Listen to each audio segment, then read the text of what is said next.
Welcome. This is how to search people on Telegram. So, first thing is just simply open up your Telegram application into your device. And now from here, you should be able to see the search icon on the top right corner. So, use that feature.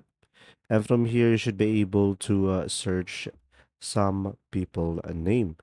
So guys, let's say I search for Mark Lan, and this is all of the results that Telegram has for me. And if you want to show a more, select show more on the top right, as you can see.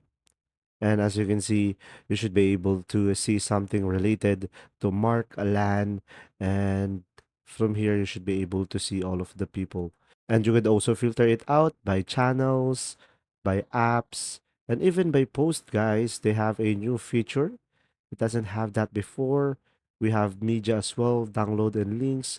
So pretty much you can filter it out over here. And that's pretty much it. If you found this video helpful, guys, please like and subscribe. And if you have any questions, just simply go ahead and comment down below. And we will do our best to answer them all. And thanks for watching. See ya!